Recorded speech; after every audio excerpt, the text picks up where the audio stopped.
Қайыршы, хикаят, 2 бөлім. Байғұс баланың әке дегеннің кім екенін білмей өсетіндігін, алдағы болашағы не болатындығын ойлағанда өзегім өртеніп, көкірегімді ащы өкініш кернеп кетті. Аға, не істеп отырсыз? Жай сиыр іздеп шығып едім. Жоқ, тасқа не жазып жатырсыз? Жай әншейін ойнап отырмын ғой, дей салуға батылым бармады.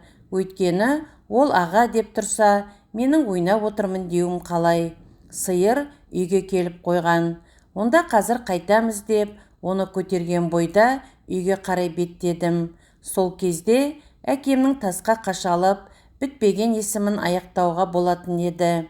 Бірақ Қанжарбек енді сәл тұрса, әкесінің осы жерде мәңгілікке көз жұмып жатқанын сезіп қоятындай көрінді. Ымырт үйірілген шақ, жазғы ауаның жанға жайлы самалы тұла бойыңды аймалайды. Тәнің рахаттанғаны мен жан дүниең астан-кестен болып жатса, не пайда? Апам ауық-ауық күрсініп қояды. Мен Қанжарбектің шашын сипай жатып көзім іліне бергенде, Сыздық деген апамның даусынан оянып кеттім. Иә, апа, Сыздық, ала сиырды сатып, сені оқуға жіберсем бе деп едім. Біз аштан өлмеспіз, ел тойынып келеді ғой, тым болмаса трактордың оқуы болса да бітіріп алғаның дұрыс. Ой, апа, өмір әлі алда ғой, әйтеуір бір оқырмын. Дер кезінде оқығаның жөн. Кеше колхоздың бастығымен сөйлестім. Мені кеңсені жуып тазалауға жұмысқа аламын деді. Соның табысы бізді өлтірмейді. Сен оқуға баруға тиістісің деп апам кесіп айтты. Ертеңіне шешем сиырды көршіге сатып жіберді. Бұзау күннен қолда өскен сиыр енді өзге аулада күйсеп мөңірейді. Малдың да өз қасиеті бар ғой. Бір қолға әбден көндігіп қалған ала сиыр көпке дейін бөтен қолға үйренбей, сауар кезде тепсініп, тыпыршып, бір орында тұрмай көршімізді өгейсініп жүрді. Үйде сиырдың ерте туған бұзауы ғана жалғыз қалды. Оны да сүтінен қалдырмайық деп, енесінің соңынан ертіп жібердік.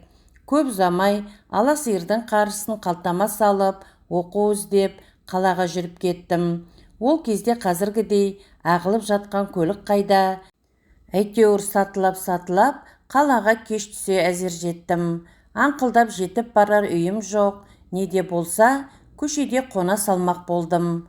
Ымырт үйіріліп, көз байланарлық мезгілде тақады.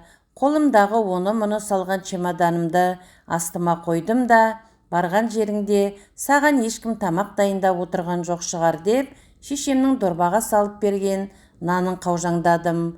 Сол отырған жерімде арқамды әлдекімнің дуалына сүйеп ұйқыға кеттім. Сонда біреу-міреу тонап, ұрып кетеді-ау деген ойымда болсайшы. Қайыршы сол кезді қазір басынан кешіп жатқандай сезініп, өзінің бүгінгі қасіретті өмірін бір сәтке ұмытып, жеңілдеп қалды. Ойын жалғай түсті. Осылай беріле ұйықтап жатқанымда әлдекім иығымнан жұлқылап оятып жіберді. Көзімді ашқанымда, қарсы алдымда бейтаныс қария тұрды. Ей балам, неғып жүрген жансың? Ассалаумағалейкум, амансың ба? Түн ішінде көшеде ұйықтап жатқаның не? Деп сұрады. Ауылдан келіп едім. Не шаруамен жүрсің? Қалаға оқу іздеп. Дұрыс, түсі үйгіден түңілме деген үйге жүр. Осынша үй тұрып, далада қонғаның жарамас. Жүре ғой жүр деп, шал үйіне бастай жөнелді. Мен соңынан еріксіз ере бердім. Қарияның жайы 3 бөлмелі, қарсы есік там екен. Дәлізге қойылған білтелі шам есіктен соққан самалға толқи жанып, бөлменің ішін әжептәуір жарық қылып тұр. Үй иесі оң жақ есікті ашты да, кіре бер балам деп ишарат білдірді. Өзі кері бұрылып, дәліздегі шамды әкелді.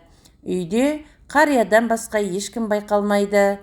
Өзін жалғыз басты дейін десем, үй ішінің жинақылығы қойылған заттардың ретімен әрі аса ыждағаттылықпен жинастырылғандығы әйел адамның бар екендігін айтпаса да білдіріп тұрғандай. Ол дастарқанды жайды да бір кесеге айран құйып әкелді. Балам келе ғой, нан жеп айран ішіп ал, өзің алыс жолдан келе жатқан секілдісің, қарның ашып шөлдеген шығарсың. Бүгін күн ерекше ыстық болды ғой. Келін мен бала бір жаққа жолаушылап кетіп еді, жалғыз өзіме ас батпай, шай да іше алмадым. Олар ертең келіп қалатын шығар деп, үй иесі өзінің жалғыз тұрмайтынын білдіріп өтті. Мұздай әрі қою айран тамағымды үйіріп барады. Әкел, тағы құйып берейін. Рахмет, қанағаттандым. Қысылма, өз үйіңдей көр деп, аңқылдақ көңілмен елпілдеп жатыр. Қайран, қазағымның кең пейілай, қазақтың ақ ниеті мен таза жүрегінің арқасында талай аш-жалаңаштар, панасыз бейшаралар өмірден өз үлесін алып, өсіп-өніп кетті ғой.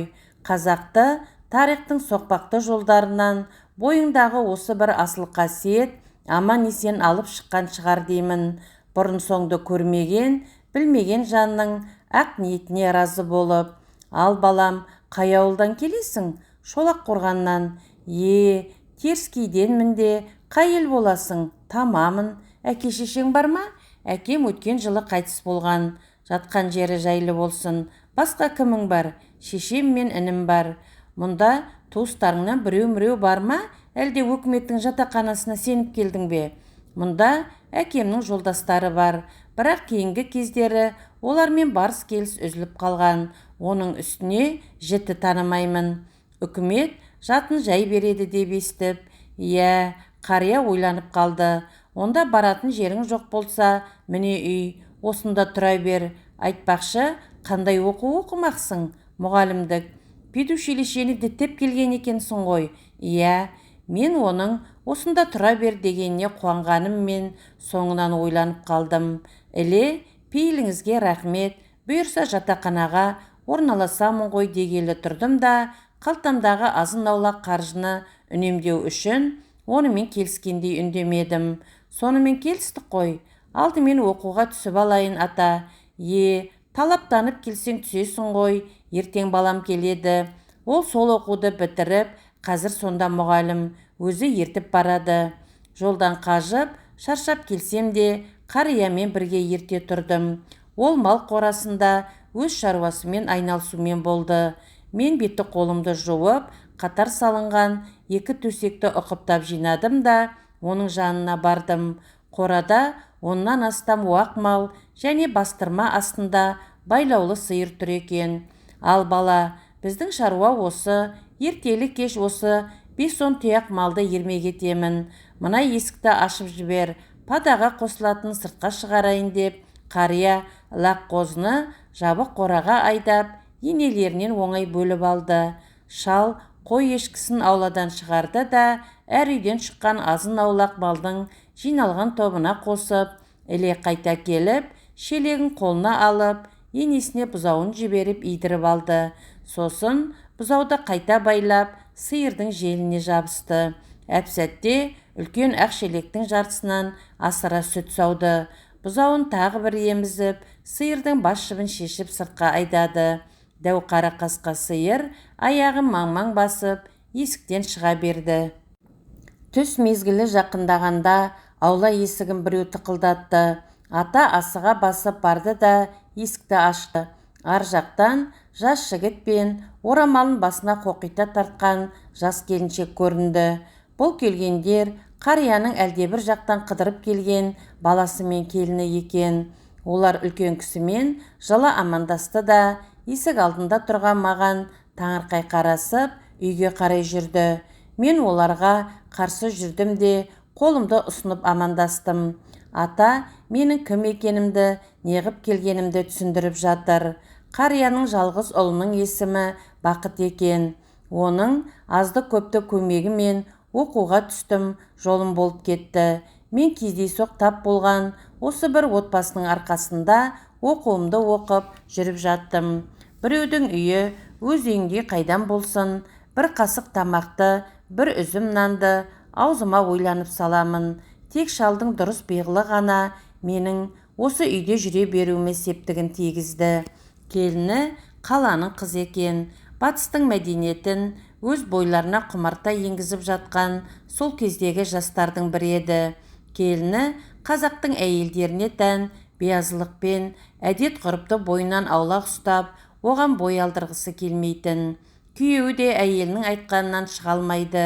Біреудің үйінде тегінен-тегін жатқан соң, дастархан басында өзімді емін-еркін ұстап, қысылып қымтырылмай отыру үшін осы үйдің барлық тірлігін мойныма алуыма тура келді.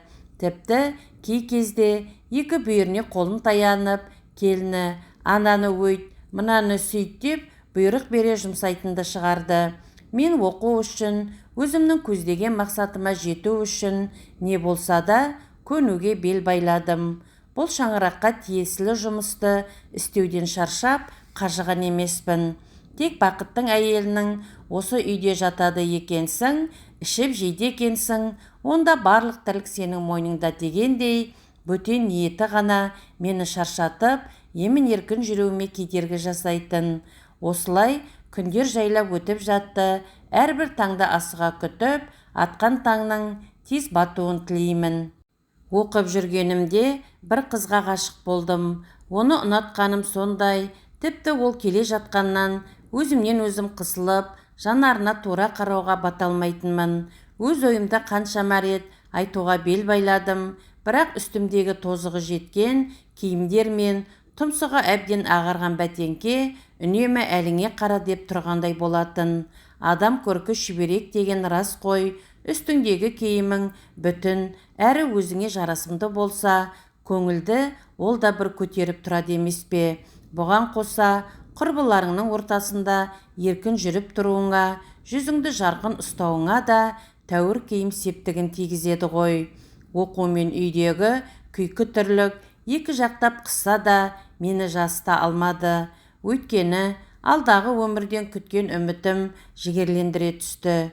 Өз ортамда әлдекімдерден пәс болғаныммен кейін өсе келе, олардан биік тұратыныма кәміл сенетінмін. Мені осы сенім ғана жасытпады. Бірде сабақтан үйге келгенімде атаның қатты шаршаңқы солғын жүзін аңғара қойдым да, ата ауырып тұрсыз ба? Демалсаңызшы, қора-қопсыдағы тірліктерге қол тегізбей-ақ қойыңыз, менен артылмайды ғой дедім. Шырағым, атаң әзірге жұмыстан қажи қоймас, тек мына бір бала мен келіннің ылаңы ақ шаршатты. Ол не қылған ылаң?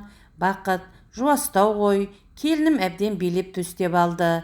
Келіннің төркіні Алматы жақта еді. Сол жаққа барып, бір тәуір жұмыс іздейміз дейді. Ал мен болсам, олармен бірге тірі кетемін бе, қартайғанда қаңғитын жайым жоқ деп, жүзін төмен сала үнсіз қалды.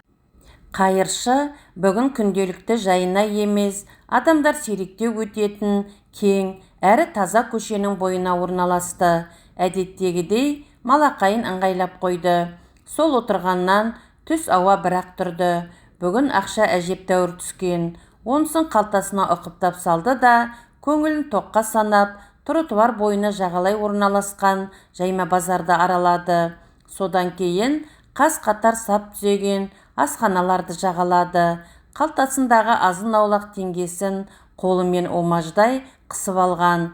Кеңсірік қабар түтінге ысталап пісіп, астаушаға ретімен қойылған шашлыққа жұтына қарады. Күндікке отырып тапқан ақшасын 5-6 түйір етке бола айырбастағысы келмеді ме, көзін әлгі шашлықтан күштеп тайдырып әкетті. Ол сол жерде өз жұмысын қайта жалғастырмақшы еді.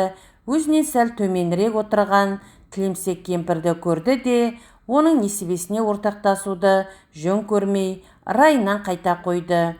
Қайыршы орнынан қозғала бергенде, бір шетелдік машина таптап өтердей мұны сүзе тоқтады.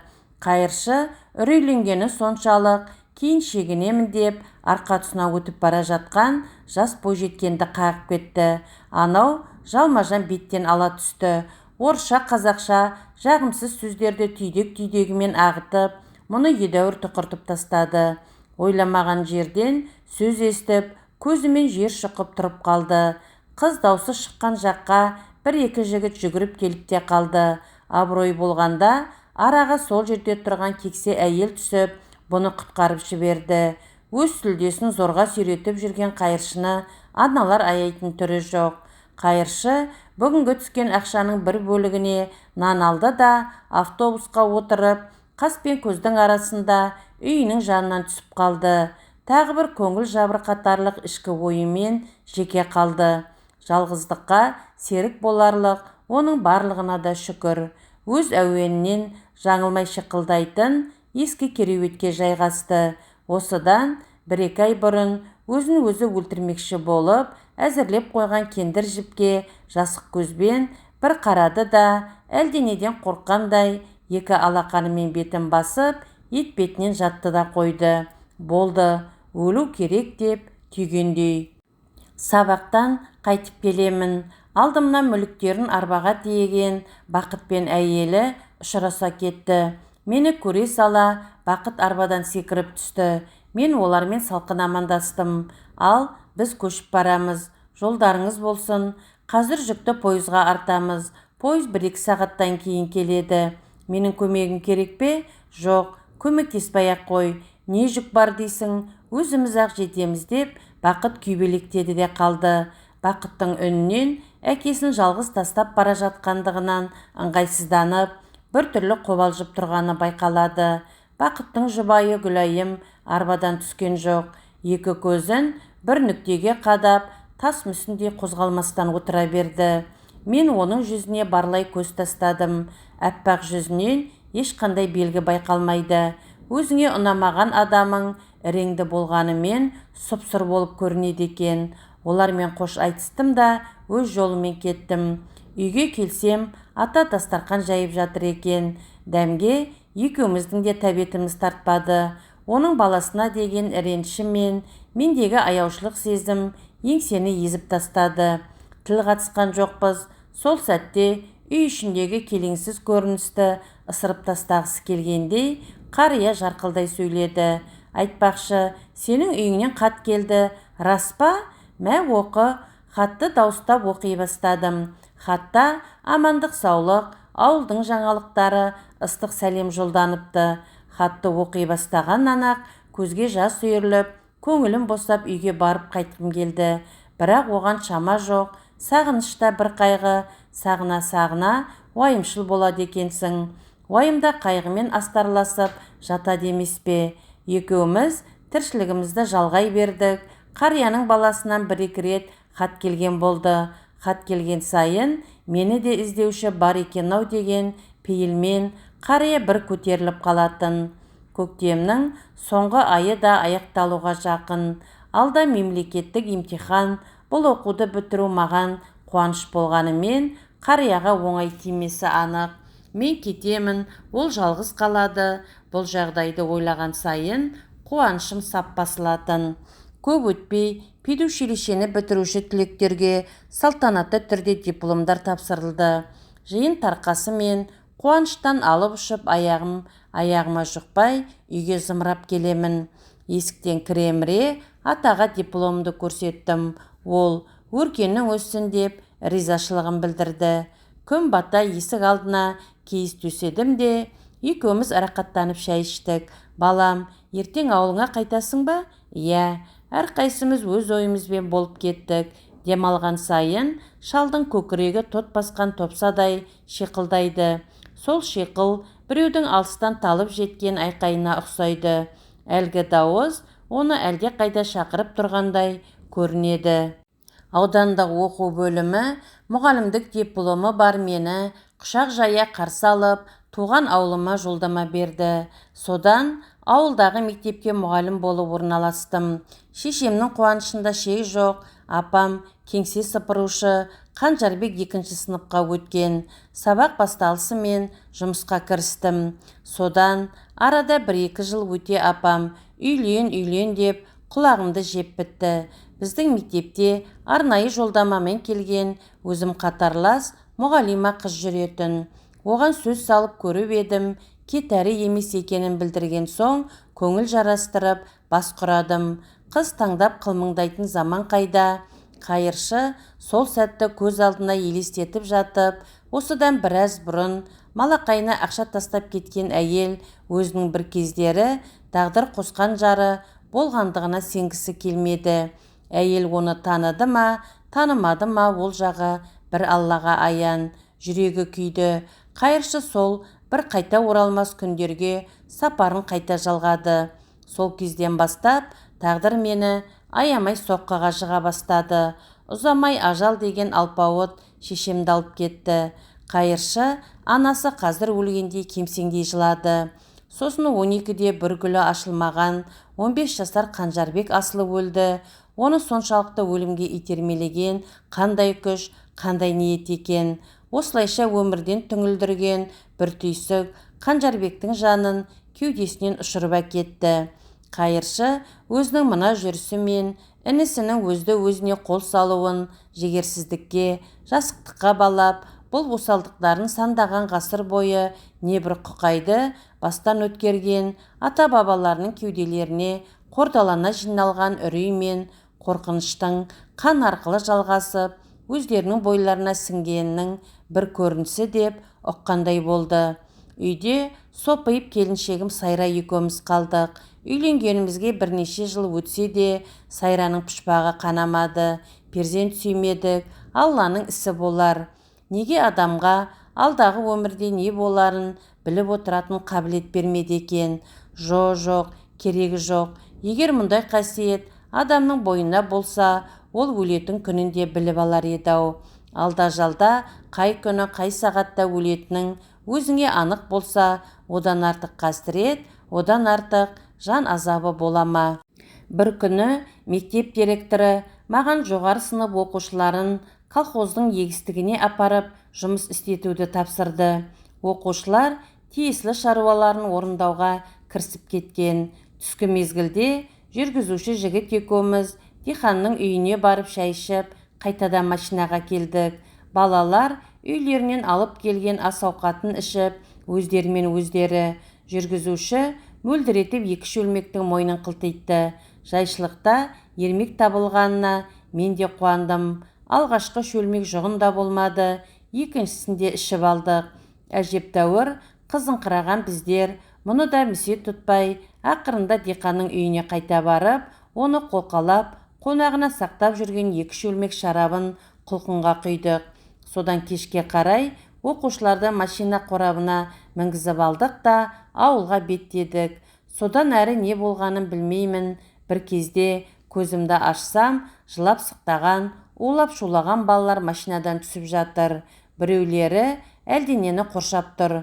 Содан барып бір жамандықтың болғанын ішім сезді де, есікті ашып, жерге қарғып түстім. Мастығым бірден тарқады. Жүргізушінің де көзі алақандай. Сөйтсем, сылқита ішкен жынды судың әсерінен ұйықтап қалған кезімде, араққа мелдектеп тойған жүргізуші машинаны ойдақтата ойға да қырға да ұрады. Қораптың артында тұрған екі бірдей жас бүлдіршін қыз бір арықтан өткенде кузовтан ұшып кеткен екен. Сол сәтте абырой болып, жүргізуші машинасын өшіріп алады. Әйтпегенде басқа балалар да шашылып қалады екен. Мен екі қыздың арасында не істерімді білмей жүгірдім де жүрдім.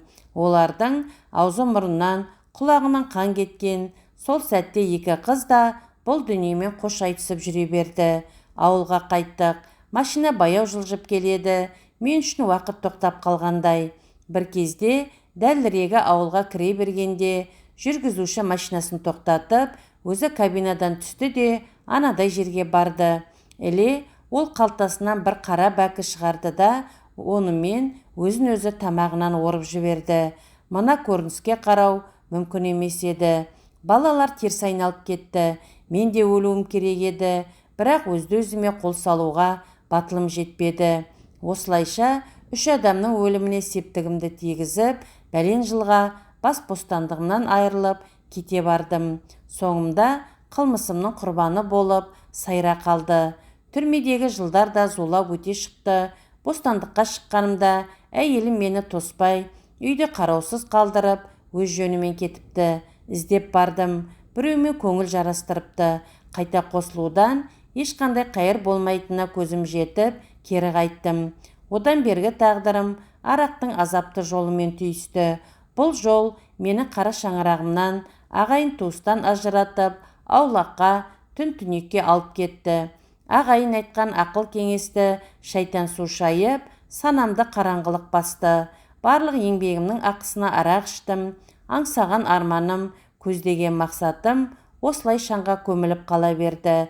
Қалаға кеттім, бірте-бірте арақ жеңіп, қол еңбегіне жарамсыз болып қалдым. 50 ердің жасы деуші еді, ал мен болсам 50-імде 80-дегі шалдаймын. Қайыршы еш нәрсеге зауқы болмай тұнжырап отырды да, әлдеқашан дайындап қойған кендір арқанға көз тастады. Арқанға көзі түскен бетте өмірінің соңғы сәттері жақындағанын ойлады.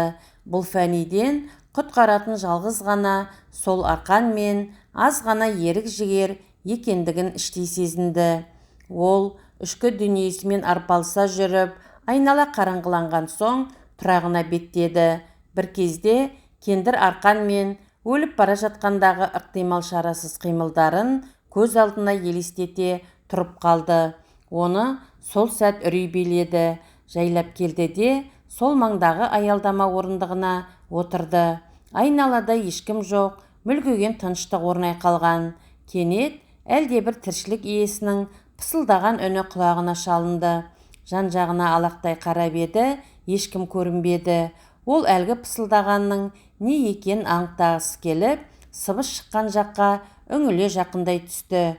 Сол сәтте қайыршы іші дүниеге толы боқша мен ораулы затты көрді. Ол әлгі ораулы дүниені қолына ала беріп еді, танауына нәрестенің жан дүниеңді идірер иісі келді. Боған жаңа туған сәбидің иісін қандай болатынын сана түйсігі сездірген еді. Жүрегі атқақтап, демалысы жиілеп, буын-буыны әлсіреп, бас айналғандай болды. Бірақ әп-сәтте ішкі толқынысын басып, өзді-өзіне келіп алды да, құндақтаулы нәрестені кеудесіне қысқан бойда аялдама орындығына құйрық басты. Қайыршы мұның тастанды бала екенін дегеннен-ақ сезіп қойғанды. Алайда ол шешесі қазір келіп қалар деген үмітке байланып, едәуір отырды. Сол күйі баланы іздеп ешкім келмеді. Оның тастанды бала екеніне күмәні қалмады. Қайыршының санасында баланы асырап алсам деген ниет қылаң беріп те үлгерді. Бұл пейіл оның жан дүниесін нұрландырып жібергендей болды. Ол сол сәтте өзінің осы ниетінің тұтқынына айналғанды.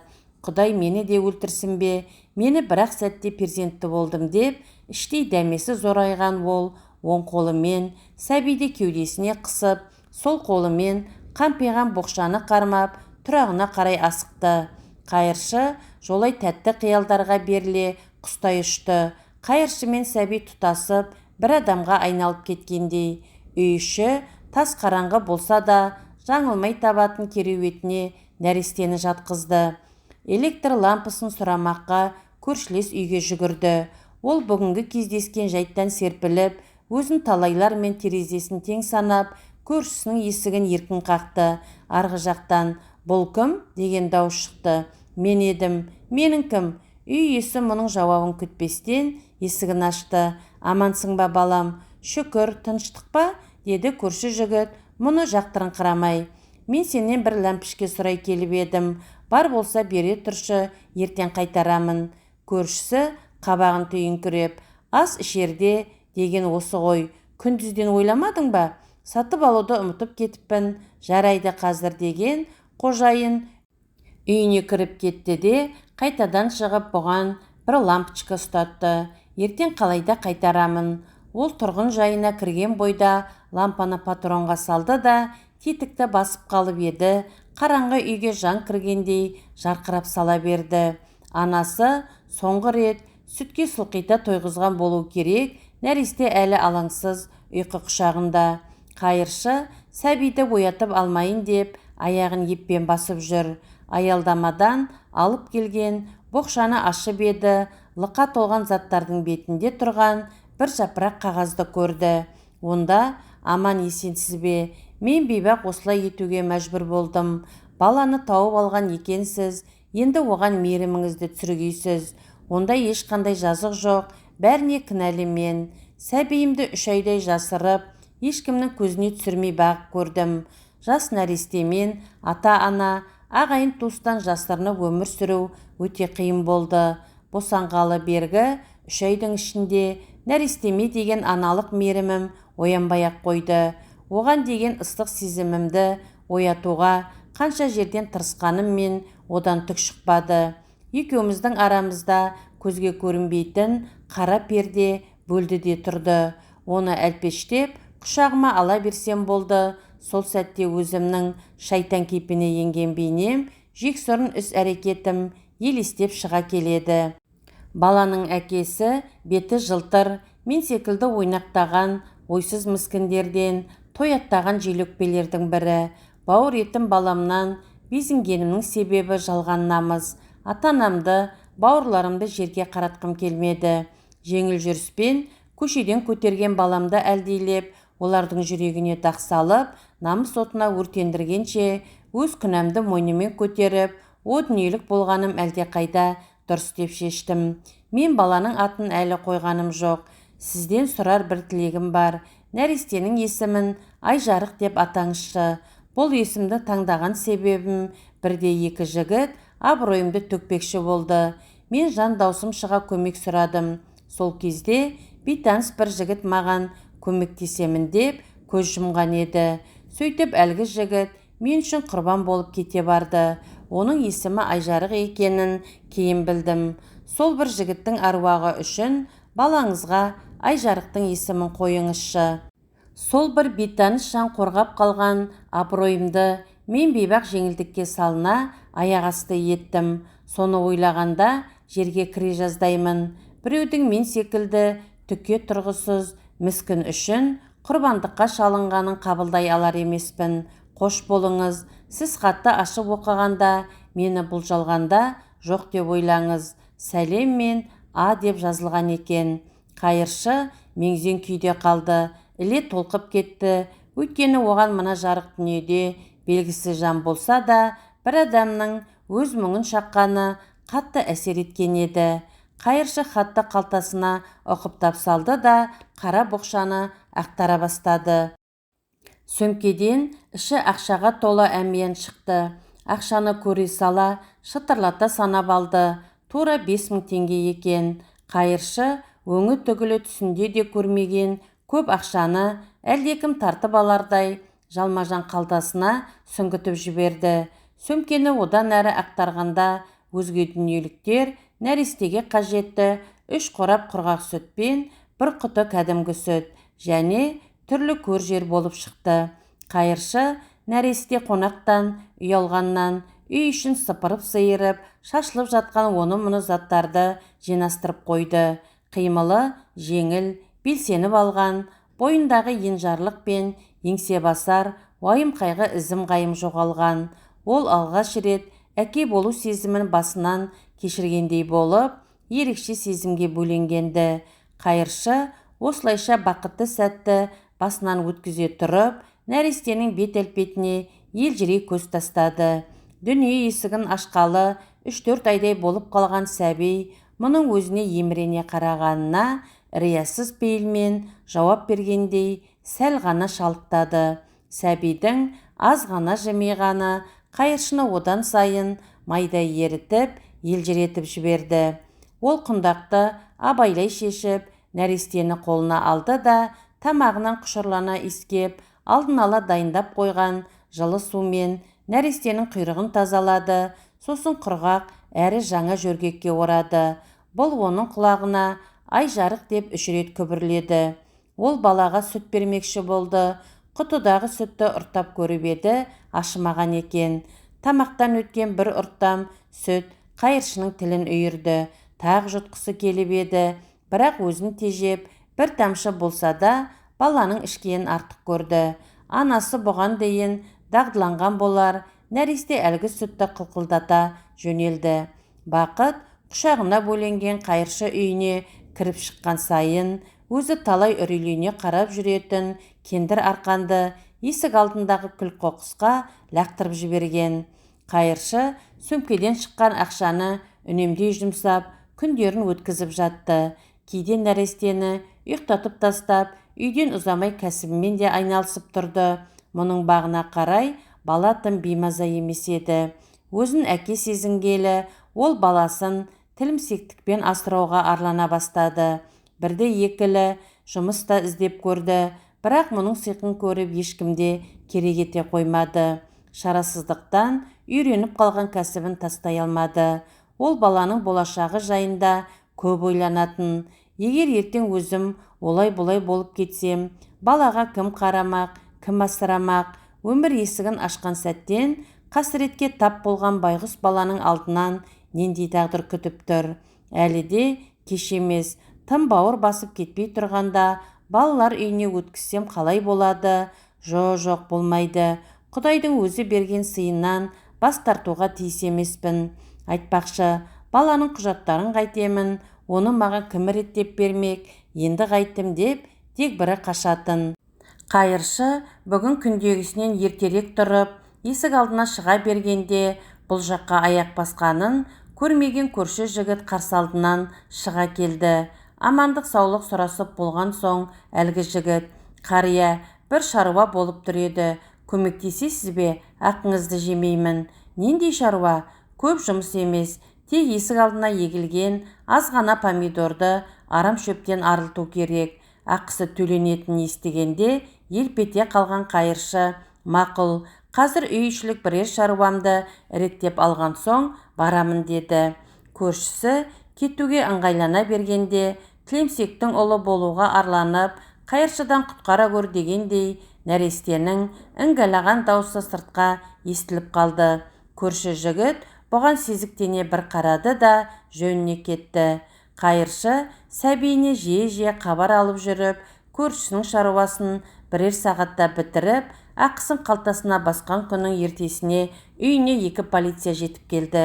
Сол сәтте мұның жүрек тұсы шым ете қалған. Әлгі екеуі тергеуге ала бастады. Бұл ештеңені жасырмай айтып берді. Шақалақтың шешесінің хатында көрсетті. Сұрақ-жауап арасында сәбиде ешкімге бергісі жоқ екендігін білдірумен болды. Ал полицейлер баланың болашағын көлденең тартып, мұны ырайынан қайтаруға тырысып бақты. Көп ұзамай бұлардың үстіне өздерін мемлекеттік бір мекеменің қызметкерлері деп таныстырған 2 әйел келіп кірді. Олар нәрестені балалар үйіне өткізуден басқа ешқандай жол жоқ екенін жеткізді. Ал қайыршы болса, барын сала, өз уәжін айтып, қарсылық жасап бақты. «Сізге тастанды балаға мейіріміңізді төгіп, иелік сезіммен қарағаныңыз үшін алғыстан басқа айтарымыз жоқ. Бірақ заңнан аттап кете алмаймыз. Баланы алып кетуіміз керек. Бұл істі әлі тексеріп, анасын, басқа да жай жапсарды анықтау қажет» деді әлгі 2 әйелдің бірі. Елпен қағып, өбектеп, нәрестені өзіне алып қалу үшін барын салып отырған қайыршыға аяушылық сезіммен қарамау мүмкін емес еді. Сондықтан үй ішіндегі әңгімені көпке созбай: «Сен көше кезген қайыршысың, бала асырап алмақ түгілі өзіңнің жөніңді дұрыстай біл. Жеке басыңды куәландыратын құжатыңның да мерзімі өткен. Тұрып жатқан жайыңның түрі мынау. Сондықтан мемлекет баланы қаңғыбастың қарауына қалдыра алмайды» деп кесіп айтуға ешкімнің де батылы жете қоймады. Шын мәнінде тиісті орыннан келген әлгілер қайыршыға тастанды сәбиді қалдырып кетпесі анық еді. Тек олар мүсәпір жанның көңіліне қарап, онымен санаса сөйлесіп, әдеп сақтағанды. Қайыршы үйден полицейлер мен 2 әйелге ілесе шықты. Ол бала көтерген әйелге қатарласа бере: «Айналайын қызым, құжатқа баланың атын Айжарық, әкесінің есімін Сыздық, тегін Манар деп жаздыр. Ұмытып кетпе, жарай ма? Өтінемін» деді. «Мақұл, сөйтіп жазамыз, еш алаңдамаңыз» деді бала көтерген әйел байсалды түрде. «Жоқ, есіңнен шығып кетеді, бір парақ қағазға қазір түртіп ал». Бала көтерген әйел көліктеріне келгенде жанындағы серігіне айтып, жаңағы есімдерді жаздыртып алды. Қайыршы сонда да осы есімдер нәрестеге бұйырмайтындай қайта-қайта ескертіп, әлгі әйелдің аяғына жығыла жаздай жалынумен болды. «Қызым, Алланың атымен ант етші».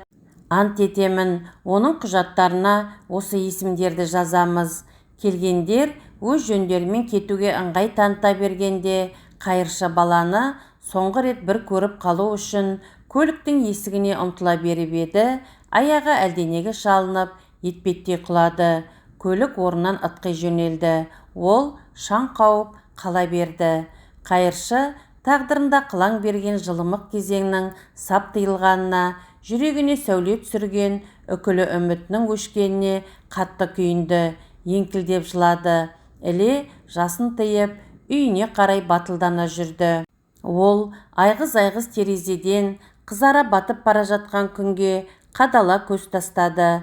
Оған жарықтық күн мұның туып өскен өңіріне қызыл арайын мейірлене шашып тұрғандай көрінді. Бұл сезім оның өлім алдындағы өмірге деген қимастық пейілін тудырған, бірақ шешімін өзгертпеді. Қайыршының тізесі аздап дірілдеп, тұла бойын үрей биледі, бірақ өзін өзі қайрап бекемделді де ағаш орындықтың үстіне шығып, тұзақталған жіпті мойнына салды. Іле көзін тарс жұмды да аяғы астындағы үстелшені теуіп жіберді.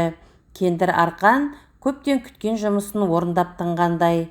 Ол жан алқынға келгенде қол аяғын ербеңдетіп, соңғы рет қозғалақтады да мәңгіге тынышталды. Қайыршының салбырап, дәрменсіз күйде қалғанына қуанғандай, тышқандар да үй ішін еркін кезіп жүгіріп жүр. Бірнеше күн өтті, арқанға қылғынған мойынның қанталаған жерлері ірей бастады. Есіктің саңылауларынан сумаңдай шыққан сасық иіс сабалақ жүнді қаңғыбас иттерге майдай жағып, олар үй айнала қыңсылай, кезек-кезек есікті тырналап әуре. Иттердің бұл әрекеті нәтижесіз болмады.